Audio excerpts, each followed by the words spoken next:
Seja bem-vindo a mais um Tudo que você sempre quis saber sobre marcas, mas tinha vergonha de perguntar. Eu sou o Guilherme Sebastiani. Sou o Bruno Iacoski. Túlio Filho. E hoje a gente continua aqui com uma série sobre precificação, orçamento, prática profissional.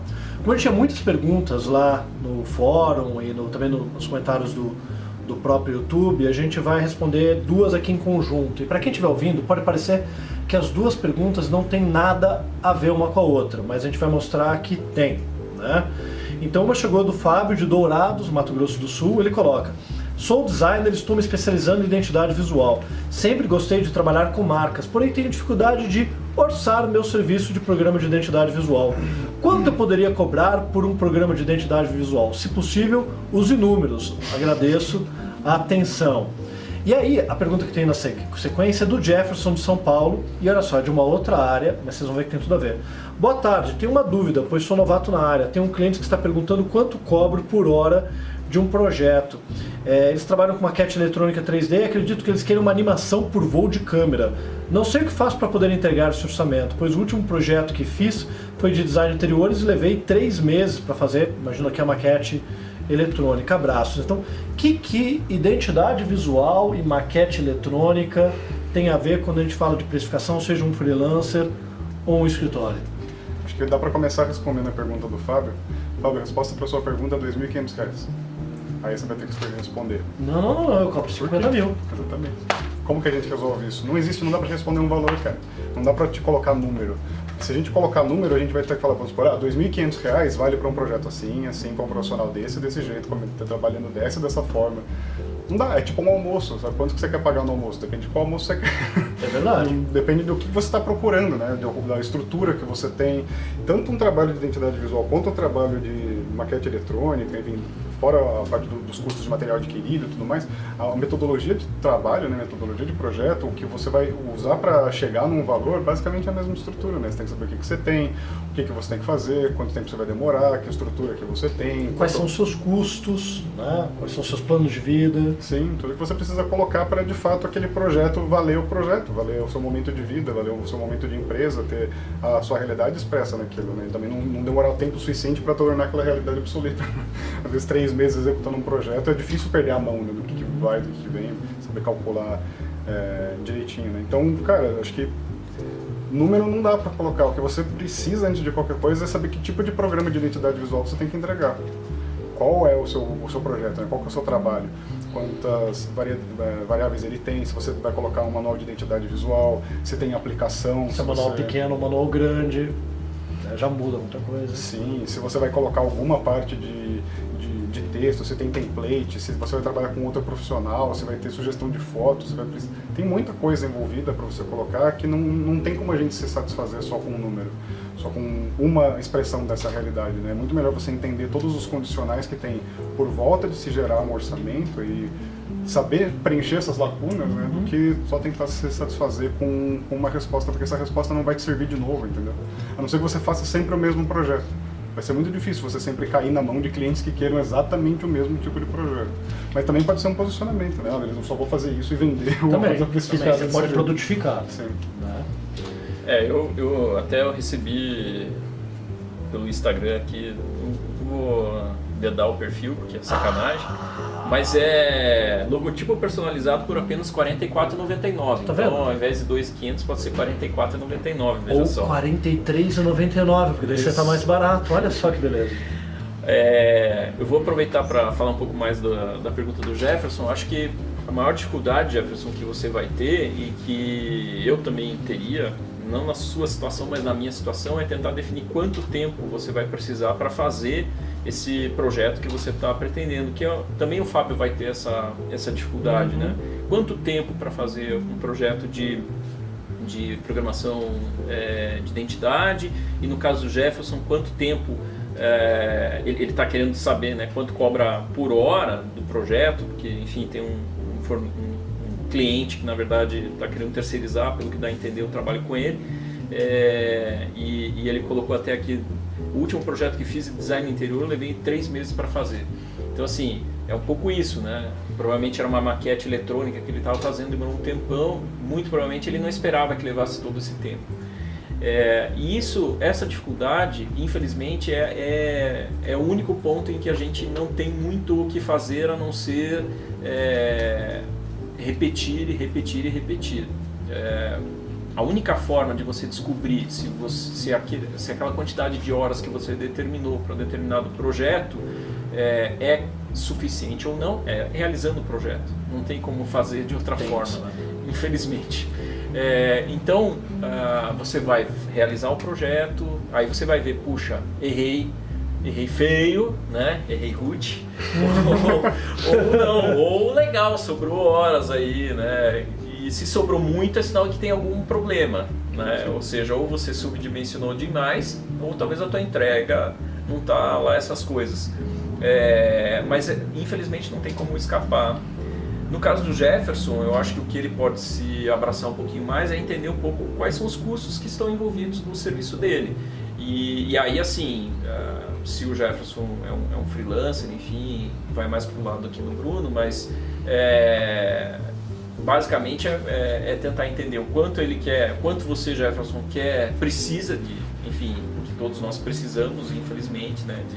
Vivemos uma sociedade capitalista, então a gente precisa de dinheiro, né? Tem gente que diz que não, mas a gente precisa. É uma economia de mercado. Então, quanto que você precisa, e com base nisso você vai, enfim, você faz o curso lá do Bruno e você vai entender provavelmente que vai chegar lá numa fórmula que vai te dar um valor por hora, né? E esse valor por hora também é um referencial. A gente estava falando no episódio anterior de tabela e tal. É um referencial, porque, cara, pode ser que naquele projeto especificamente você teve um piriri lá, ficou 3 dias sem conseguir trabalhar e aí, enfim, aquele prazo que você se comprometeu com o cliente de entrega já não é o mesmo. Você vai ter que trabalhar muito mais numa condição adversa, enfim, vai ter que talvez abrir mão de algumas coisas que você normalmente faz, e aí quando você começa a abrir mão de outras coisas, você vai começar a ver que talvez você deveria cobrar um pouquinho mais caro. Ter uma reserva. Então, de novo, ainda é um referencial, mas infelizmente a gente não tem bola de cristal e é assim mesmo, tentativa e erro, essa questão, assim, mas é importante tentar, a partir do momento que fez o primeiro projeto, medir esses prazos, medir esses tempos, e aí, num outro projeto, mesmo que não seja igual, mas que tenha relação, já faz você imaginar um pouquinho melhor e conseguir dimensionar um pouquinho melhor qual que é o tempo que você vai precisar. Uma dica de uma coisa que a gente usou muito no começo aqui na Sebastiani é um aplicativo que você pode botar no desktop, no Chrome, que é o Toggle. Então você vai lá, tem a versão gratuita dele, tem uma versão mais paga, e você marca, estou começando agora uma tarefa, essa tarefa é pesquisa de concorrentes, do projeto tal. E aí no final você consegue ver o quanto que você gastou por tempo de tarefa, e quando você vai mantendo o histórico, você vai tendo mais segurança. Quando a gente passou a usar, e pô, isso a gente já estava com o escritório já há um bom tempo, isso é 2007, aquele que a gente começou a usar o Toggle, hoje a gente não usa mais, mas na época a gente usava, 2007, 2008, a gente descobriu que tinha projetos que a gente achava que não davam tanto dinheiro e davam muito mais. Não foi antes até de mudar, foi lá por volta de 2005, que era aquele cálculo ainda. Antes do Toggle a gente usava uma planilhinha do Excel, que era quando era dupla, tinham 2 duplas de criação do escritório, da qual você era uma. E a gente descobriu que tinha etapas do projeto que a gente achava que dava prejuízo e dava lucro, etapas que a gente achava que estava cobrando bem e dava prejuízo. E que tinham equipes ou pessoas que desempenhavam melhor em etapas diferentes, consumiam menos tempo, eram mais produtivas numa etapa ou de criação ou de pesquisa. Aquilo era importante também até para definir salário de funcionário, né? Então esse Toggle, a gente adotou, foi um bom aplicativo, né? Então, até mesmo para organizar o processo de trabalho, que foi com esses dados que a gente começou a dividir assim, a equipe de estratégia e a equipe de criação, em vez de ser uma equipe que cuida de ponta a ponta do projeto. A gente viu que tinha pessoas que faziam melhor estratégia, melhor criação, então, e claro, quem fazia melhor estratégia, fazia mais rápido, fazia melhor, era quem gostava de estratégia e não de criação, então a gente direcionou as equipes, isso deu um ganho de produtividade, é um lado mais de escritório aí, mas que eu acho que foi bem importante, mas eu acho que a base de tudo é essa estimativa, de você se reconhecer nos teus custos, entender quanto você precisa cobrar, como é que tem essa margem, essa segurança, mas mapear, controlar. O problema do profissional que não sabe quanto cobrar é que ele vai passar um valor. Não estou falando fazer um orçamento, ele vai passar um valor. E aí o cliente pode fechar ou não, e com base no que o cliente fechou ou não, ele vai passar um outro valor no próximo. Ele não está de verdade entendendo quanto custa, né? Isso é o principal ponto. Ele está se baseando de novo em referências, né? Porque também é saber se o cliente vai aceitar ou não orçamento. Os clientes não são todos iguais, não tem o mesmo repertório, não tem o mesmo cenário, não tem a mesma necessidade, não tem a mesma estratégia, não tem nem o mesmo cuidado com o dinheiro, né? Então, se com um cliente deu certo o valor e você acha que, beleza, encontrou a fórmula mágica e passa a adotar aquele valor para outros, assim, a chance de dar muito errado é muito grande, porque, de novo, o feedback de um cliente é um referencial. Sim. Você vai só somando referenciais. E eu acho que uma dica que eu posso deixar é a seguinte: coloca no orçamento a estimativa de horas. E aí você fala para o cliente, não, se gastar mais ou menos tempo, não tem problema, é essa a estimativa. E aí, aquele cliente, você entregou o trabalho, ele ficou satisfeito, ele ficou feliz, você previu que ia gastar 50 horas, você gastou 80. Vira no final para ele, cara, eu fico muito feliz, foi um trabalho que eu adorei fazer, e eu previa 50 horas, e eu gastei 80. O cliente vai ficar super feliz, porque ele vai achar que, nossa, eu ia ter que pagar muito mais caro e saiu muito mais barato. Mas daí no próximo, que quando ele voltar, você vai ter um argumento para justificar por que você vai cobrar o equivalente a 80 horas e não mais nas 50. Porque isso é uma coisa que as pessoas esquecem, né? O problema de você dar um preço sem entender valor e o custo orçamento é que para sempre você vai ficar marcado com aquele preço. E se você cobrou barato no primeiro projeto, para aquele cliente você sempre vai ser, pô, o cara que é bacana, que faz bem, que é baratinho. No momento que você quiser cobrar mais caro, ele não vai fechar com você. E ele talvez feche com alguém que cobre mais caro, mas ele não vai fechar com você porque você é o fornecedor do bom, bonito e barato. E tem outro problema. Aí você criou um problema de imagem para você, né? Esse sujeito vai te indicar para as pessoas como bom, bonito e barato. Bonito e barato. Fala assim, vai lá naquele cara, porque o meu cara sei lá, não emite nota, e faz você qualquer vai esquema. ficar cheio de trabalho como bom, bonito e barato, se matando de trabalhar sem ter lucro, sem ganhar, sem ser valorizado. A gente já caiu nessa armadilha. A gente ficou muito tempo... É muito fácil. Muito fácil. Eu passei por isso também em 2011. Muito fácil. Cara, assim, a gente até ganhou dinheiro, teve um período de 2009 que a gente ganhou dinheiro, a gente fez 60 logos em 2009.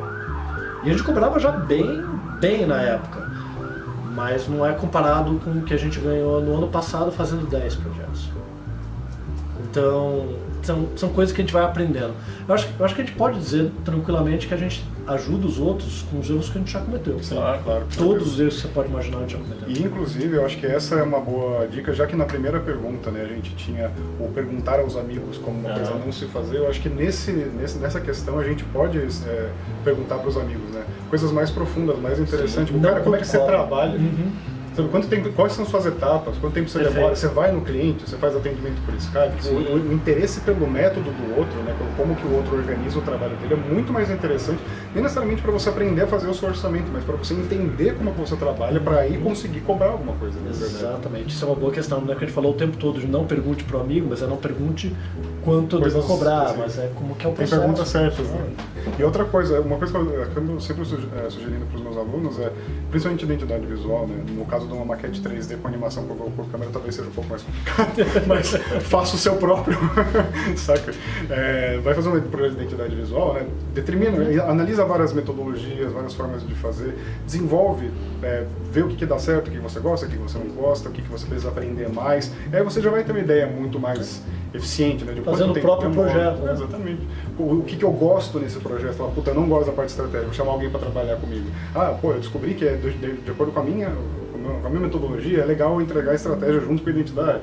Você vai mapeando já o que você consegue fazer, né? E tanto um instrumento de autovalidação, quanto de você descobrir propriamente o que você faz, né?